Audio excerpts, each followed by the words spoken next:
일본이 어제 후쿠시마 오염수 방류를 시작했습니다. 우리에게 달갑지 않은 일임은 분명합니다. 그러나 막연한 공포에 휩싸이거나 선동으로 불안감을 조장한다고 해서 문제가 해결될 것이 아닙니다. 오염수 방류는 과학에 근거해야 하고 국제 기준에 따라 이루어져야 합니다. 우리 바다와 우리 수산물이 당장 영향을 받는 것도 아니고 최근 전국 수산물에 대한 방사능 검사를 실시한 결과 모두 안전한 수준이라고 확인되었습니다. 그럼에도 전국 수산시장의 손님들의 발길이 끊기고 있습니다.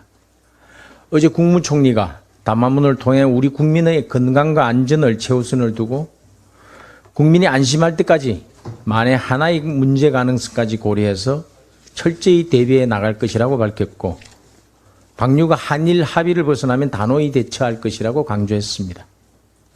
하지만 국민들의 막연한 불안감을 부추기는 선동 세력들이 있습니다. 제2의 태평양 전쟁 운운함의 방류를 당대표 방탄에 이용하려는 저급한 괴담 선동이 있고 이를 교묘히 편성하는 언론과 노영방송도 있습니다. 어제 저녁 지상파 3사의 뉴스 보도 행태를 보아도 확인이 드러납니다.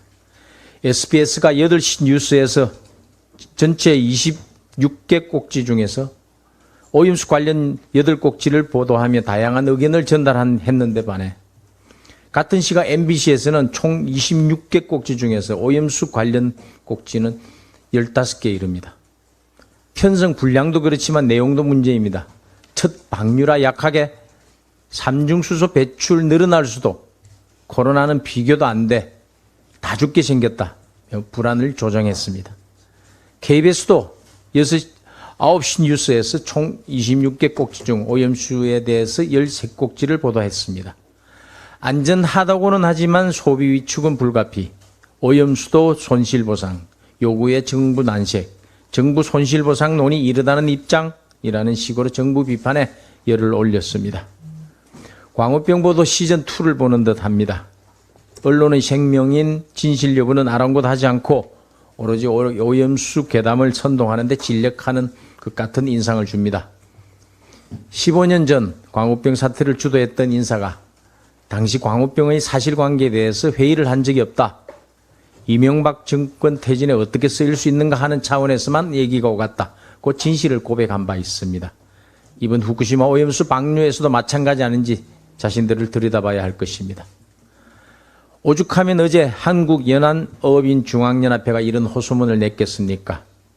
우리 바다와 수산물을 오염시키는 장본인은 오염수 방류를 정치에 활용하는 정치인, 언론, 가짜 전문가들이다. 우리 바다, 우리 수산물은 안전하다. 수산업계 미래가 원전 오염수 괴담으로 무너져서는 안 된다라고 절규했습니다. 선동 세력들이 광우병 시즌2를 열려고 해봤자 소용없을 것입니다. 광우병 때는 UFO처럼 확인되지 않는 괴담으로 선동했지만 이번 후쿠시마 방류 문제는 수치로 입증되는 과학이 버티고 있습니다. 괴담으로 수치를 이길 수 없습니다. 국민들은 아무런 과학적 근거가 없는 거짓 선동에 더 이상 속지 않을 것입니다. 국민과 정부는 국민 안전이 다시 읽겠습니다. 국민의힘과 정부는 국민 안전이 최우선이라는 원칙에 변함이 없고 우리 국민이 안심할 때까지 모든 조치를 다해 나갈 것임을 다시 한번 약속드립니다.